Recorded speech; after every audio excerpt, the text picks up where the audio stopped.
Somewhere in your house, there is a drawer you do not open anymore. Maybe it is in the garage. Maybe it is a box in the attic, taped shut since the last time you moved. And if you opened it right now, you would find them. A tangle of black cords, a cracked plastic case, a little screen that has been dark for 15 years. Things you used every single day, and then one day, you just stopped. Here is what is strange about that box. Everything in it was, at the time, the most advanced piece of technology in your entire home. People saved up for these. They stood in line for these. They handed them down to their kids. And then, in the space of about 10 years, all of them vanished so completely that your grandchildren would not even recognize what they were holding. Now, you probably assume they disappeared because something better came along. That is the easy answer. And for the first few on this list, it is close to the truth. But keep watching, because somewhere in the back half of that drawer, the story quietly changes into something stranger. And by the end, you will see the one thread that ties all 7 together. It is still happening right now, in your pocket. Let us start with the one almost everybody forgot. Number 7. The Palm Pilot. This is the gadget from the future that arrived too early and got left behind.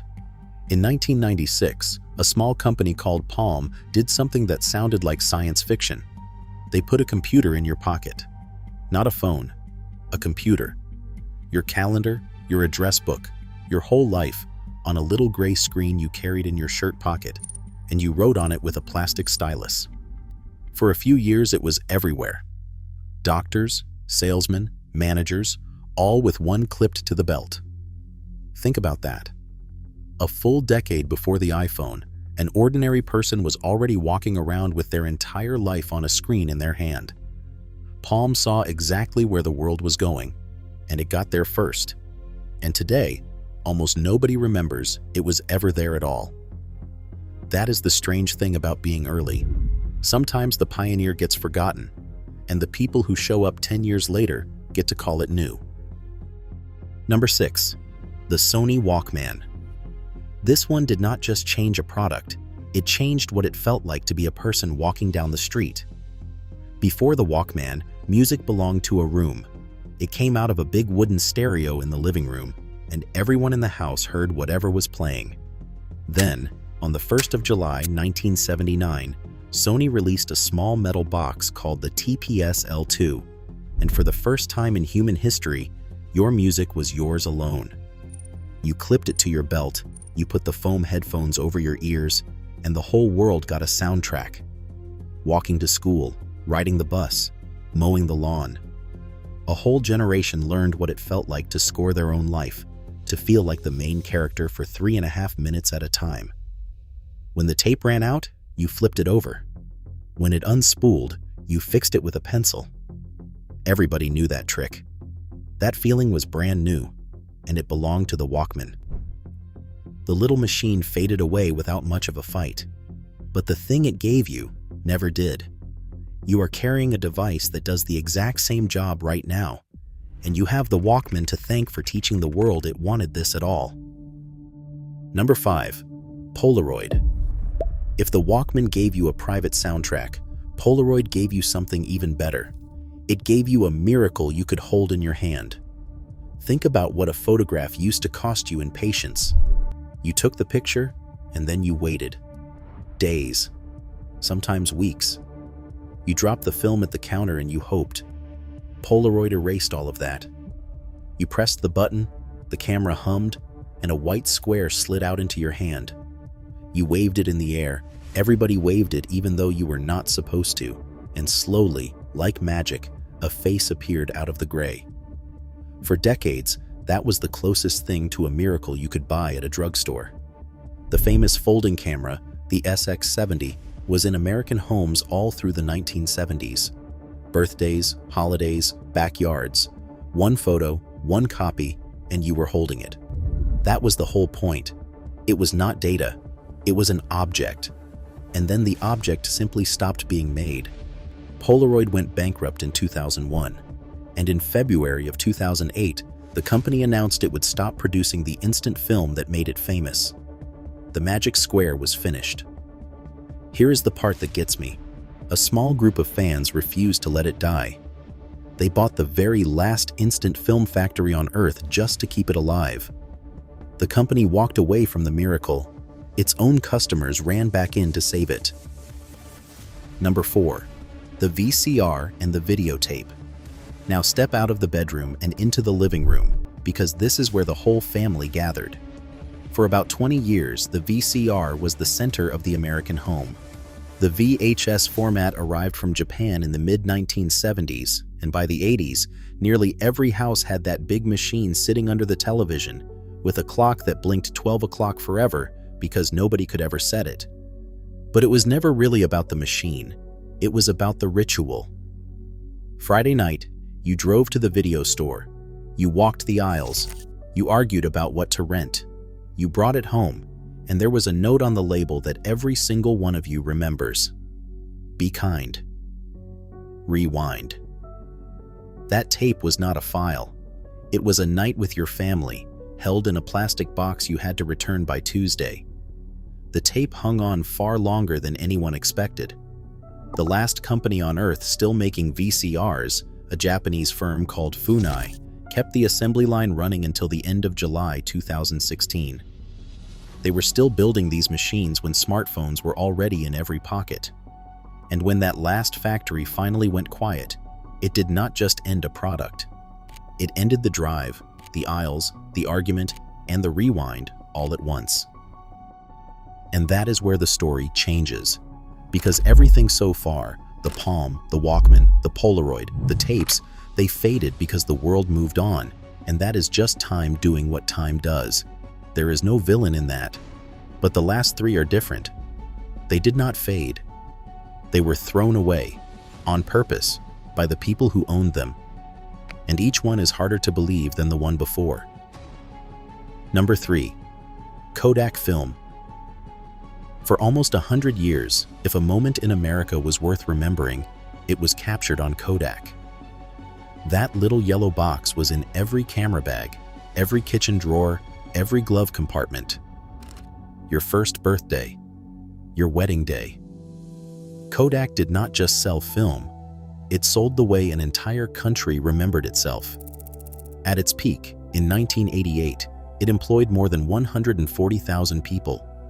And now here is the fact that never stops being incredible. The digital camera, the very thing that would destroy film, was invented inside Kodak in 1975 by one of Kodak's own young engineers. Kodak held the future in a lab.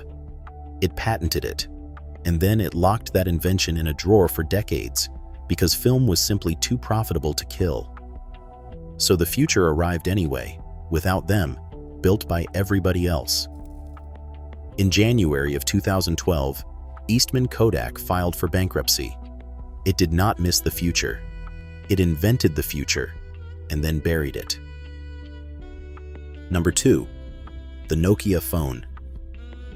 If burying your own invention sounds like a once-in-a-century mistake, the next company managed something just as strange, right out in the open. Before the smartphone, there was a phone that felt like it could survive a war. The Nokia 3310, released in the year 2000, sold something like 126 million units. It had a game about a snake. It had covers you could swap to change the color. And it had a reputation, half joke and half true, that you could drop it off a roof and it would still work. For a stretch there, Nokia did not just lead the phone market, it was the phone market. In 2007, this one Finnish company controlled close to half of every mobile phone sold on the entire planet. Half. Nobody had ever been that dominant. And then the touchscreen arrived, and Nokia simply refused to believe it was real. They were so certain that people wanted buttons and keypads that they watched the entire future walk right past them, and they did not move. In about 5 years, half the planet turned into almost nothing, and Nokia handed its phone business to Microsoft for a fraction of what it had once been worth. The most powerful phone company in history did not get beaten. It stood still. And that brings us to number 1, The one that still stings. And the one that is hardest of all to believe, because Nokia at least never really held the future in its hands. This next company did. It held the iPhone, and it still said no. The BlackBerry. If you worked in an office in America between about 2005 and 2011, this was not just a phone. It was a status symbol clipped to your belt. That little keyboard, those raised plastic keys, the sound of two thumbs flying across it in the middle of a meeting. People were so hooked they nicknamed it the Crackberry. At its peak, in September of 2011, BlackBerry had 85 million users, and it held more than 40% of the American smartphone market. Even the President of the United States refused to give his up. And this is the one that should make you sit up. Because BlackBerry did not lose to something it never saw coming. It saw the iPhone. Its leaders held one in their hands, and they decided that serious people would always want a real keyboard, that the future belonged to buttons, and that this touchscreen toy would blow over. They could not let go of the one thing that had made them great. By 2016, BlackBerry had stopped making its own phones entirely, and on the 4th of January 2022, the company reached out and switched off the old software for good. The phones did not just stop selling, they stopped working. The most important device in corporate America, turned off by the very people who built it. I made a full video on that decision, the one single choice that erased BlackBerry, and I will put it right at the end of this one for you. So look at that drawer again. The Palm, the Walkman, the Polaroid, the tapes, the film, the Nokia, the BlackBerry. 7 things that were in every home, that felt permanent, that you could pick up and hold in your hand. The biggest ones did not lose because they were slow. They lost because they were sure. Each of them had tomorrow sitting right there in their hands, and each of them decided yesterday was safer. And everything in that drawer was once the newest thing in the world. Everything felt like it would last forever. Now none of it is even made anymore. And the strangest change of all is this. You used to be able to hold your music, your photos, your memories, your whole life, right there in your hand. Today, all of it lives somewhere you cannot touch, in a cloud you will never see. We traded the drawer for the sky, and we did not think twice. So let me ask you, which one of these did you own? Which one is still sitting in a box in your house right now? Tell me in the comments. I read them, and the stories you leave are better than anything I could write. If this brought a few of these back to life for you, subscribe and stick around, because there are a lot more of these stories, and a lot more giants that were absolutely certain they would last forever.